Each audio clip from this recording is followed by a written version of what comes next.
para o colégio, eu me preparo para ir. Então eu tomo meu banho, a minha roupa tem que estar limpa, meu cabelo tem que estar penteado, né? Eu vou preparado para ir trabalhar, né? Para sair de casa, para ir para uma festa, eu faço uma preparação, tem toda uma preparação.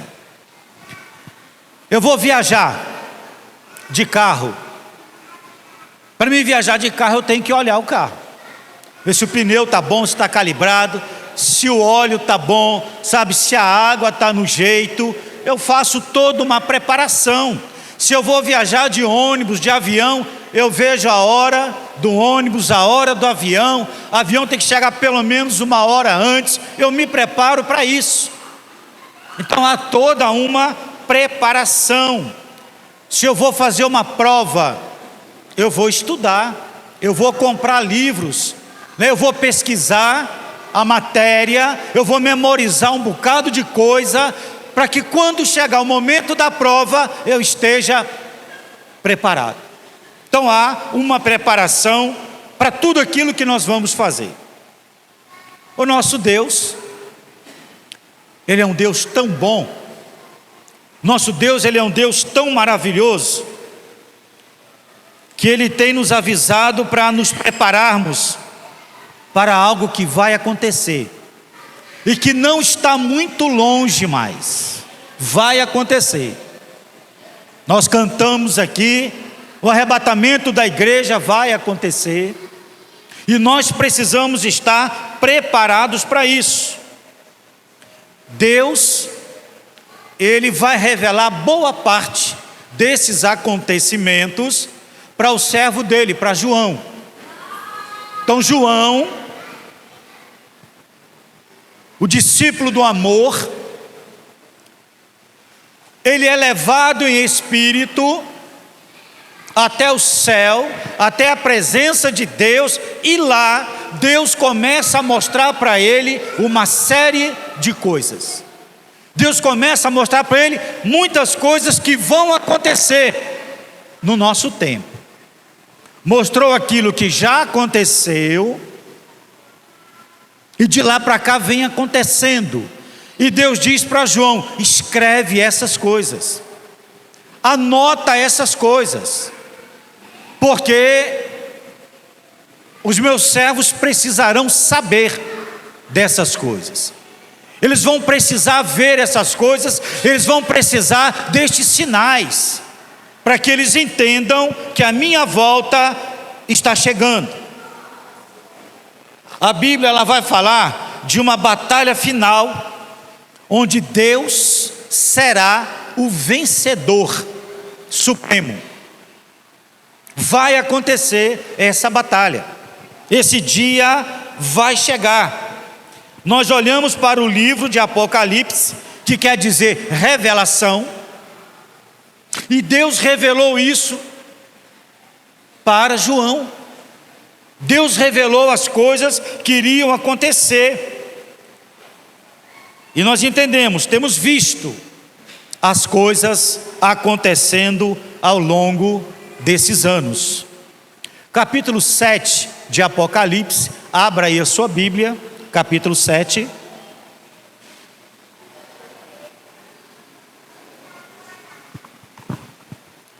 Capítulo 7 de Apocalipse, a partir do verso 1, nós estaremos meditando.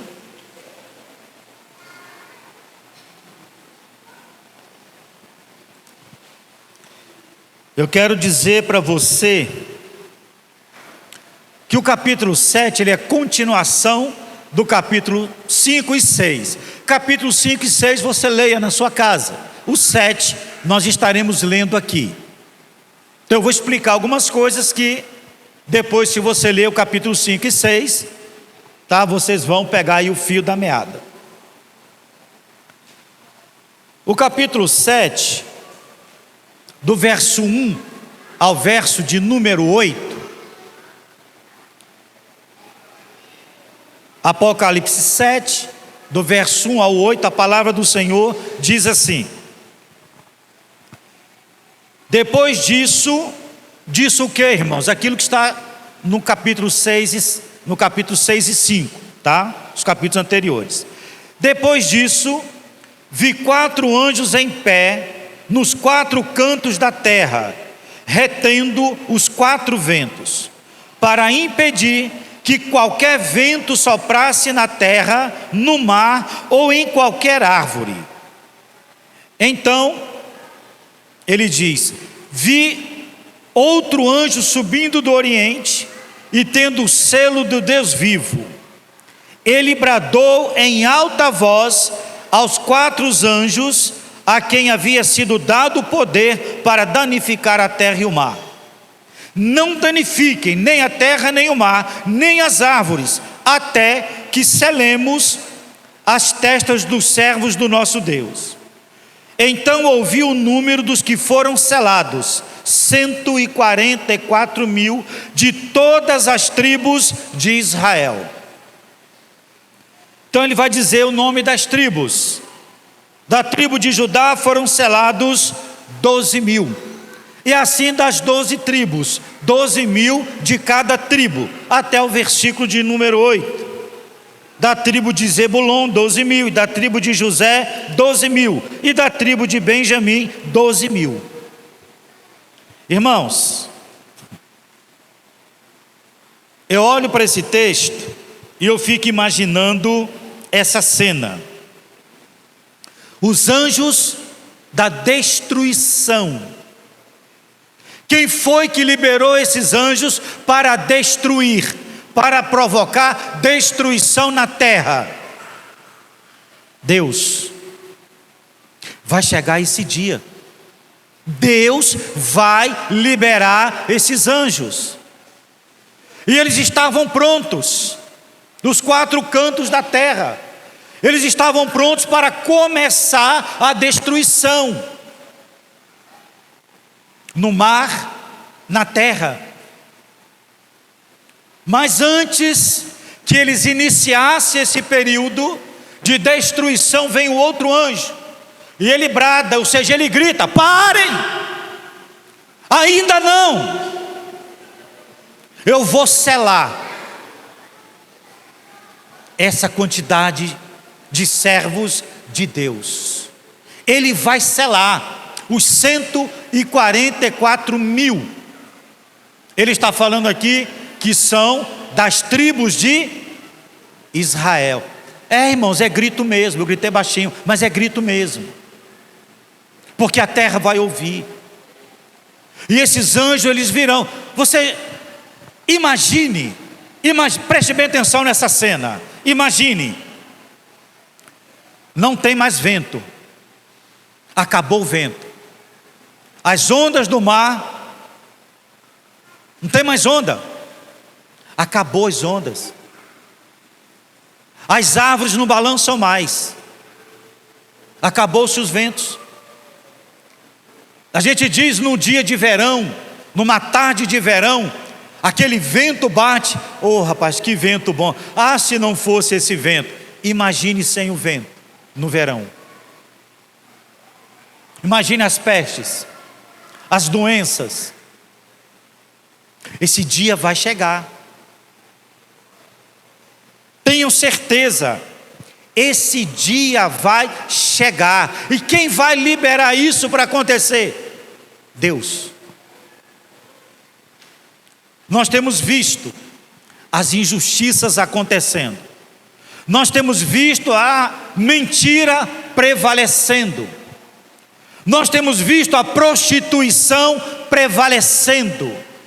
Nós temos visto, irmãos, as coisas ruins ganhando força, e isso vai acontecer. Então os irmãos, não esperem melhora, vai piorar muito mais, até o dia que o Senhor virá.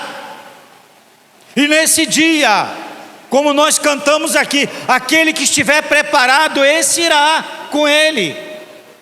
Mas e quem não estiver preparado? Vai ficar. Ele fala no verso 9 e 10. Depois disso olhei, e diante de mim estava uma grande multidão que ninguém podia contar, de todas as nações, tribos, povos e línguas, em pé, diante do trono do Cordeiro, com vestes brancas e segurando palmas.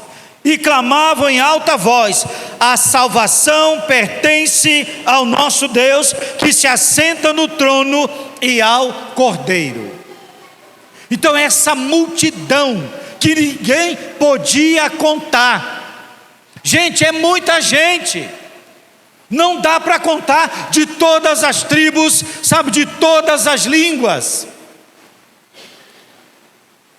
Esse povo, eles virão e se apresentarão diante do trono e diante do Cordeiro.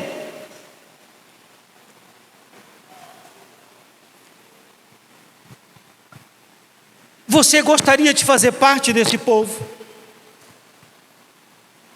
Você está preparado para fazer parte desse povo? Uma multidão agora, onde a língua ela é universal, onde não precisa de intérprete, não precisa de tradutor, e essas pessoas vão estar louvando a Deus, essas pessoas vão estar exaltando a Deus. O texto diz que elas estão clamando em alta voz, elas estão exaltando a Deus em alta voz. E aqui muitas vezes nós não temos coragem de dar um glória a Deus para o Senhor, nós não temos coragem de falar aleluia,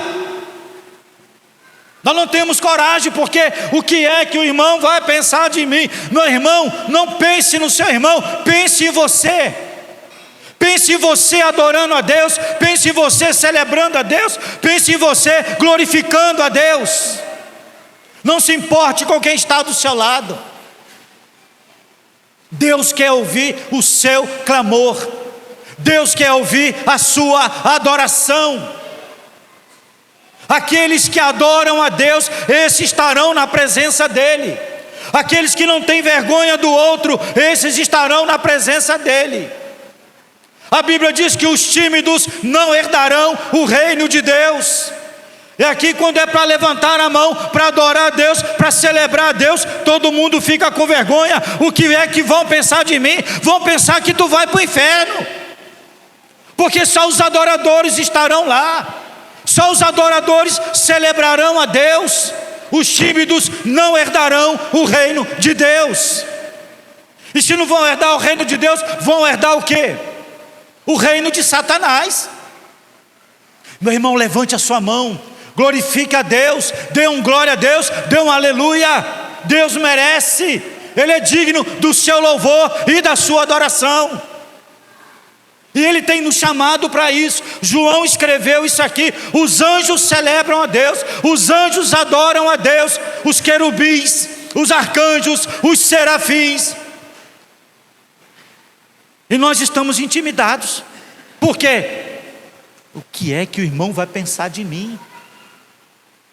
Não interessa o que o outro vai pensar de você, interessa o que Deus pensa a seu respeito. Se preocupe com aquilo que Deus pensa a respeito de você, e não o irmão que está sentado do seu lado. Se ele não quer adorar a Deus, problema dele. Adore você, celebre você, você foi chamado para isso. Verso 11 e 12 diz assim: todos os anjos estavam em pé ao redor do trono, dos anciãos e dos 4 seres viventes. Eles se prostraram com o rosto em terra diante do trono e adoraram a Deus, dizendo: amém. Louvor e glória, sabedoria e ação de graças, honra, poder e força sejam ao nosso Deus para todo sempre. Assim seja. Amém. Irmãos, nós estamos vendo aqui, sabe, uma coisa interessante. Os anjos, as autoridades do céu, eles se prostram diante do Senhor. Você está preparado para ver uma imagem dessa? Você está preparado para chegar diante do trono de Deus? Você está preparado para celebrar a Deus dessa maneira? Preparado para ministrar os atributos de Deus?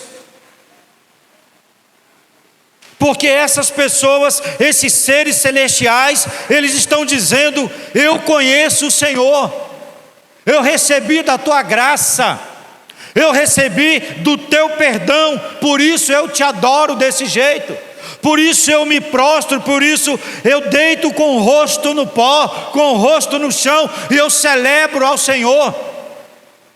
Um Deus grande, um Deus tremendo, um Deus magnífico, um Deus majestoso, um Deus forte, como outro não há igual. Então eles celebram a Deus com alegria, eles celebram a Deus conhecendo a Deus e sabendo aquilo que Deus fez por eles. E eles glorificam esse Deus tão grande. E você que não tem coragem de dar um glória a Deus, você está preparado para se apresentar diante do trono? Você está preparado para se apresentar diante do Cordeiro? Do verso 13 ao 17, a palavra do Senhor diz assim: então um dos anciãos me perguntou: quem são esses que estão vestidos de branco? E de onde vieram?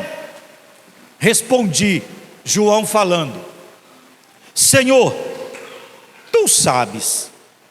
E ele disse: estes são os que vieram da grande tribulação e lavaram as suas vestes e as alvejaram no sangue do Cordeiro. Por isso eles estão diante do trono de Deus e o servem dia e noite em seu santuário. E aquele que está sentado no trono estenderá sobre eles o seu tabernáculo. Nunca mais terão fome, nunca mais terão sede. Não os afligirá o sol, nem qualquer calor abrasador, pois o Cordeiro que está no centro do trono será o seu pastor. Ele os guiará às fontes de água viva, e Deus enxugará dos seus olhos toda a lágrima. Aleluia, louvado seja o nome do Senhor.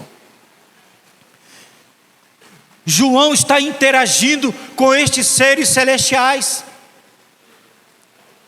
e este ser olha para João e pergunta: de onde vem essa multidão? De onde vem essa quantidade de gente com roupas brancas? João não tem resposta, ele não sabe o que dizer. Aí ele diz: tu o sabes. E aí este ser, ele vai explicar. Eles vêm da grande tribulação. Eles estão com essa roupa branca. Eles vieram da grande tribulação. Minha pergunta para você: você está preparado para viver a grande tribulação? Você está preparado para viver a grande tribulação, irmão? Eu não estou preparado para isso. Eu não quero viver a grande tribulação. Eu quero ser arrebatado antes dela. E é por isso que eu prego o Evangelho, porque eu quero ser arrebatado antes da tribulação. Na tribulação vão viver aqueles que, não creram em Jesus nesse tempo, aqueles que não confessaram Jesus nesse tempo, aqueles que não, aceitaram Jesus por amor. Eles vão aceitar Jesus pela dor, pelo sofrimento. Quando os 144 mil forem selados, quando aqueles 4 anjos, que estão nos 4 cantos da terra, quando eles forem liberados, para trazer todo o mal à terra? Pois é, período da grande tribulação. A igreja já foi levada, a igreja já subiu com o Senhor, a igreja já foi arrebatada, e essa turma vai permanecer aqui, e eles vão dizer: cadê os crentes? Tem uma música que fala: cadê aquele povo barulhento? Pois é, cadê aquele povo que dava glória a Deus? Cadê aquele povo que celebrava a Deus? Cadê aquele povo que exaltava a Deus com tanto vigor, com tanta força? Cadê aquele povo? Sumiu, não existe mais. Agora vem a perseguição, agora vem a grande tribulação. Se você aceitar Jesus, você morre. Se você negar Jesus, você vive. Se você negar Jesus, você vai poder comprar, você vai viver normalmente nessa terra. Mas se você não negar Jesus, você vai morrer até de fome. Alguns vão se lembrar, nós estamos falando de termos mundiais. Alguns vão se lembrar: olha, eu ouvi falar de Jesus. Jesus disse: olha, a igreja vai ser arrebatada, mas olha, aquele que confessar em nome de Jesus será salvo. Aquele que negar Jesus será morto. Agora, meu irmão, é pela dor. Você aceita Jesus ou não? Você confessa Jesus como Senhor da sua vida ou não? Seja por morte de tiro, de facada, de atropelamento, jogado na fogueira. É melhor ser morto na fogueira, chegar lá fedendo, a queimado, do que ir para o inferno. Muitos vão assim. Muitas pessoas serão salvas dessa maneira. Tem muita gente brincando de ser crente. Tem muita gente que não leva a sério a palavra de Deus. João viu isso acontecendo. E esses aqui, a multidão enorme, não podia contar. As pessoas estavam vindo, chegando. 144 mil só de Israel. Boa parte de Israel não crê que o Messias veio, não creem que Jesus já veio. Eles esperam ainda o Messias. Esses 144, 12 mil de cada tribo, eles serão os responsáveis para falar de Jesus para o povo de Israel. Quando eu digo povo de Israel, eu estou falando para o Estado de Israel, para o país de Israel. Não estou falando de nós. Nós temos a palavra de Deus que tem sido pregada diariamente, para que nós possamos receber Jesus sem sofrimento. Principalmente no nosso país, não tem sofrimento. Aqui nós estamos falando de Jesus abertamente. Aqueles que querem, vêm e ouvem. Aqueles que querem, recebem Jesus e passam a viver agora enxertado na videira. Passam a viver agora como filhos adotivos de Deus. É assim que nós temos vivido. E é isso que Deus quer que nós vivamos. Mas aquele que não estiver preparado vai ficar para a grande tribulação. E aí será sofrimento. E aí, irmãos, dentro da nossa casa, um vai, o outro fica. O que creu vai, aquele que não creu fica.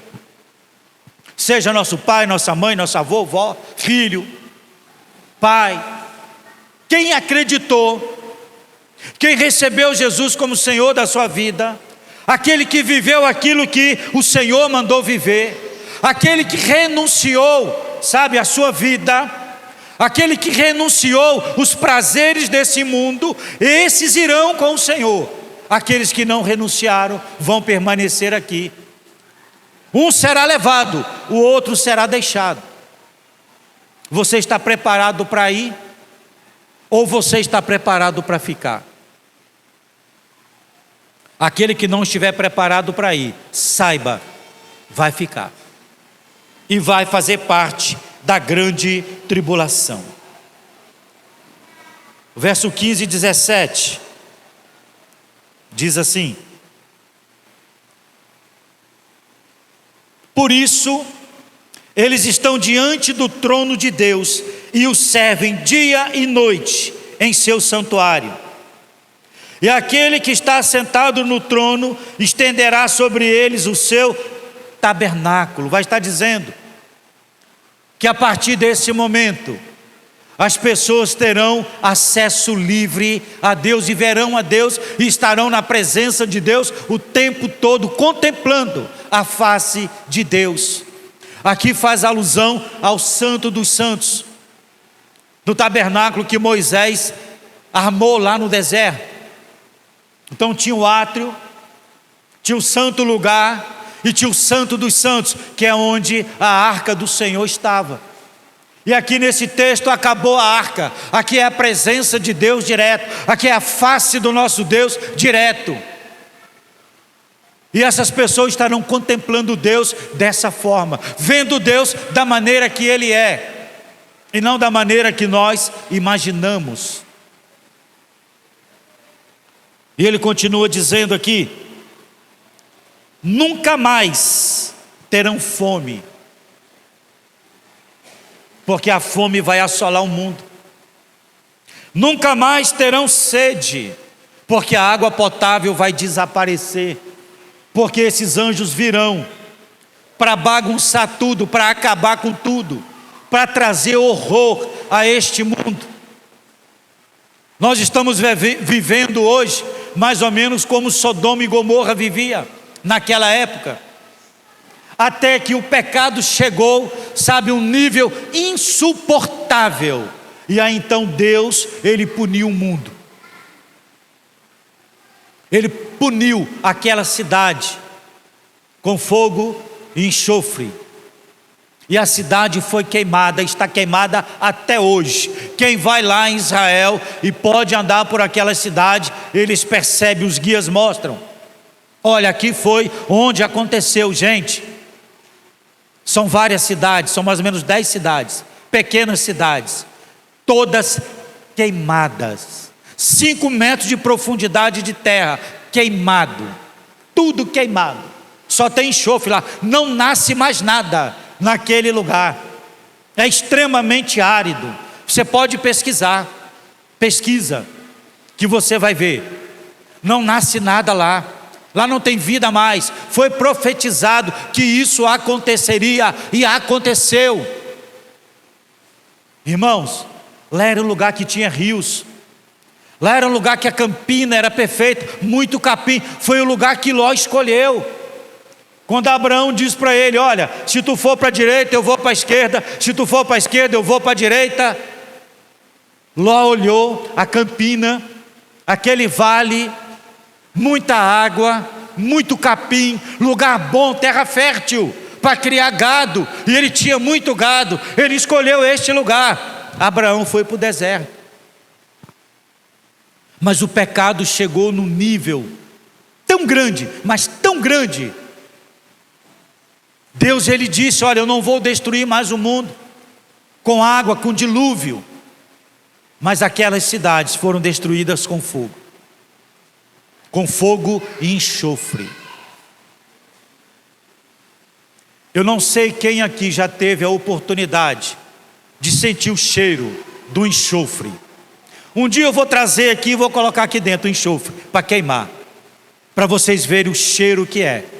Irmãos, o cheiro é insuportável. E aqui diz que a terra foi queimada com fogo e enxofre. Coisa terrível aconteceu. E aqui João está dizendo: olha, neste lugar não tem mais sede, neste lugar não tem mais calor, neste lugar não tem mais fogo.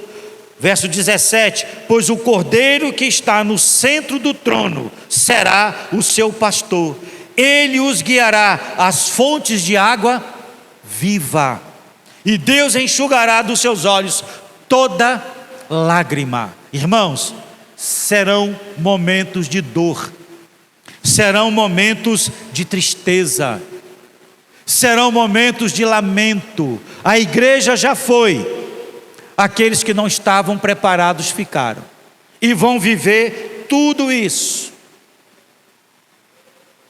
Aqueles que não negarem Jesus serão salvos dessa maneira. Aqueles que confessaram Jesus irão agora, nesse período. Eu creio que está muito próximo de Jesus vir por conta das coisas que estão acontecendo.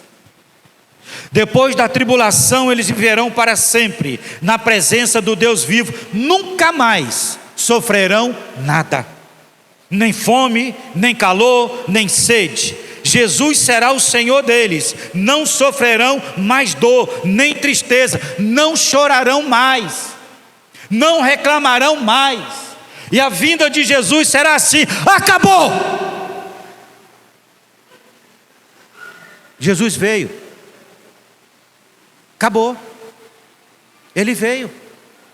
Deu tempo de pedir perdão, deu tempo de se reconciliar com o Senhor. Pois é, vai ser desse jeito. Desse jeito. É o que nós vemos escrito na Bíblia. No piscar de olho, acabou. Você está preparado? Esta é a pergunta. Não dá tempo de se preparar mais. Vai ser desse jeito. Quem tem ouvidos para ouvir, ouça o que o Espírito falou à igreja nessa noite. Glória a Deus. Louvado seja o nome do Senhor.